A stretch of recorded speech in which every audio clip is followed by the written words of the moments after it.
Melihat wajah tuannya dari samping seperti sedang merencanakan sesuatu membuat kedua supir itu mengerutkan keningnya. Bertahun-tahun bekerja dengan keluarga Wiraguna membuat mereka paham betul apa yang ada di dalam belak majikannya itu. "Kenapa?" tanya Arya saat tatapannya menatap dua supir pribadinya itu. Sementara itu Uli dan Arya masih saling memeluk, berbagi kehangatan di tengah dinginnya udara danau di malam hari. "Tidak apa-apa, Tuan." Mereka berdua berkata kompak dengan terbata-bata. "Aku sudah tahu apa yang ada di pikiran kalian itu. Dan, kali ini yang kalian pikirkan itu salah. Salah besar, karena aku sedang tidak memikirkan apa yang sedang kalian pikirkan." Arya tersenyum jahil pada kedua supirnya itu. Melihat supir pribadi keluarganya yang kelakuannya 11-12 dengan istrinya Uli. Kedua supir itu mengerutkan keningnya. Bagaimana mungkin dengan senyum seperti itu mereka bisa salah menebak pikiran Arya? "Jadi, Tuan tidak." "Tidak," kata Arya penuh penegasan memotong ucapan kedua supir pribadinya itu. "Lalu, nanti di sana siapa yang akan mengawal Tuan dan Nyonya? Apa kalian akan betah jika dapat supir baru?" tanya Trisno dengan suara pelan. Raut wajahnya dia buat demikian memprihatinkan agar sang majikan bisa menaruh sedikit iba padanya.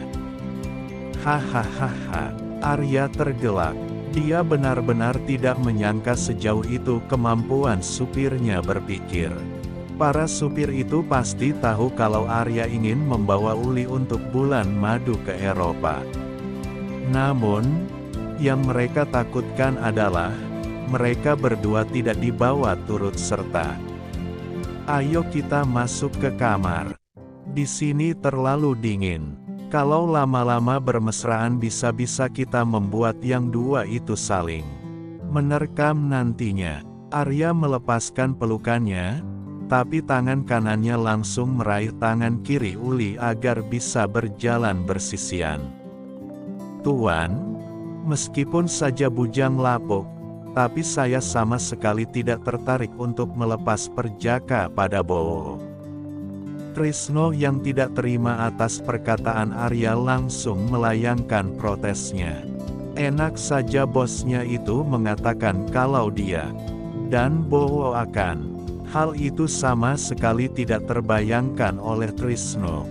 Bagaimana pedang dengan pedang saling berlaga, menimbulkan bunyi yang tak akan pernah mendapatkan kepuasan akan nikmatnya sebuah kolam bebek. "Aku juga tidak sudi melakukan hal itu dengan kamu. Harusnya kelaki-lakianmu itu dipertanyakan sebab sampai saat ini kamu belum juga memiliki seorang pendamping hidup. Kalau aku sudah jelas, aku memiliki seorang istri dan juga 2 orang anak. Jadi tak perlu diragukan lagi." Trisno kalah telak saat Bowo mengatakan hal tersebut. Meski dia tidak memiliki kekasih, namun, setidaknya benda pusaka Trisno itu akan hidup jika berada berdekatan dengan Lastri, si pembantu tetangga sebelah rumah Arya. "Sudahlah, tak ada habisnya kalau meladeni kalian berdua ini. Aku dan istriku akan pergi ke kamar saja," kata Arya. "Bos, jangan biarkan sedikit pun ada yang keluar dari sarangnya. Seluruhnya harus masuk dengan sempurna." Bowo berkata dengan penuh keseriusan melihat ada gelagat yang mencurigakan dari bosnya itu.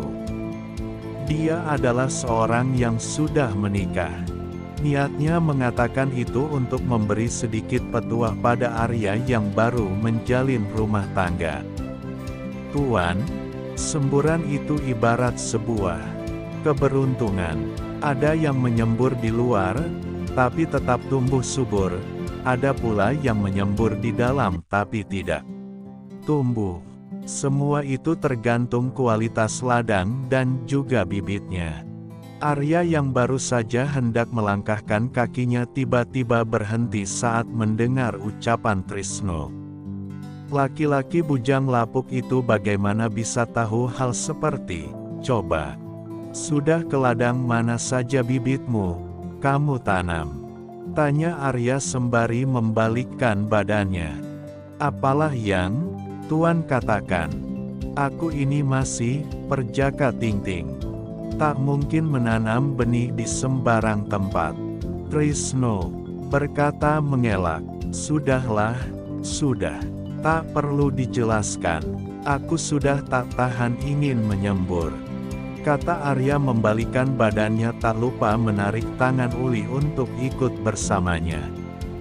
Sementara itu ada Uli yang sejak tadi bertanya-tanya tentang apa yang dibicarakan oleh ketiga lelaki itu. Bang, ayolah cepat katakan. Apa yang kalian bicarakan tadi? Mengapa mereka bisa tertawa sekeras itu? Kenapa terlihat seru sekali? Tanya Uli. Sejak tadi saat di jalan sampai mereka tiba ke dalam kamar, Uli selalu saja bertanya soal percakapan antara Arya dan kedua supir itu. Kan, sudah kukatakan bahwa itu hanya sebuah lelucon. Jangan terlalu melibatkan dirimu dalam hal yang tidak penting, kata Arya berlalu masuk ke dalam kamar mandi. Uli membuang napasnya kasar. Mengapa susah sekali untuk Arya memberitahu soal apa yang mereka bicarakan? Menciut, bangun dan menyembur. 3 kata dalam satu kalimat itu berputar. Putar di kepala Uli. Dia berusaha berpikir keras untuk mencari tahu apa arti dari ketiga kata itu. Hingga saat Arya keluar dari kamar mandi dengan rambut basah dan handuk yang dipinggang membuat Uli paham akan satu hal. Dengan cepat dia menutup mulutnya yang menganga dengan kedua telapak tangannya. Sekarang Uli tahu apa yang dimaksud dengan mencelut, bangun dan menyembur. Kenapa? Terpesona? Tanya Arya dengan penuh percaya diri. Tidak, jawab Uli dengan susah payah. Kali ini dia benar-benar tidak terpesona. Uli hanya kaget saja saat mengetahui maksud dari perkataan Arya dan kedua supir itu. Lalu kenapa? Apa kamu sudah tahu maksud dari ucapanku? Tanya Arya sambil memakai bajunya. Jangan pakai celana di sini. Pekik Uli saat melihat tangan Arya menarik handuk yang terlilit di pinggangnya. Aku sudah pakai celana. Aku pun tak sudi kalau menampakkan benda pusaka milikku ini padamu, kata Arya dengan angkuhnya. Kalau memang tidak sudi, mengapa kamu mengatakan hal seperti itu pada kedua supir itu? Tanya Uli telak. Maksudmu apa? Tanya Arya mengerutkan keningnya. Menciut, bangun dan menyembur. Kamu pikir aku tidak tahu? Kata Uli tepat sasaran. Kan, sudah kubilang jangan ikut campur dalam hal yang bukan urusanmu. Untuk apa kamu memikirkan hal itu? Menambah beban saja. Arya menggelengkan kepalanya.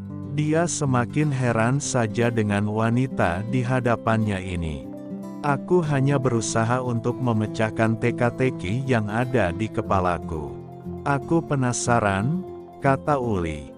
Setelah itu, mereka tidur, tanpa disadari pagi sudah datang dengan begitu cepat, bulan berganti mentari. Sinarnya mampu menyinari seluruh sudut permukaan bumi. Riak angin dan kicauan burung di pagi hari menjadi alarm untuk pasangan suami istri yang menginap di resort tepi danau semalam.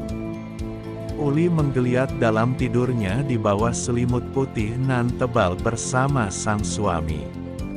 Sedikit sulit bergerak akibat Arya memeluk pinggangnya erat membuat Uli membuka mata. Posisi awal dia membelakangi Arya, Kini Uli dengan susah payah dan berhati-hati untuk membalikkan tubuhnya agar bisa menatap wajah suaminya yang sedang tertidur pulas. Menatap lekat wajah suaminya. Ini kali pertama Uli memperhatikan wajah tampan itu. Rahangnya dipenuhi rambut-rambut halus. Hidungnya mancung. Kulit wajahnya juga bersih.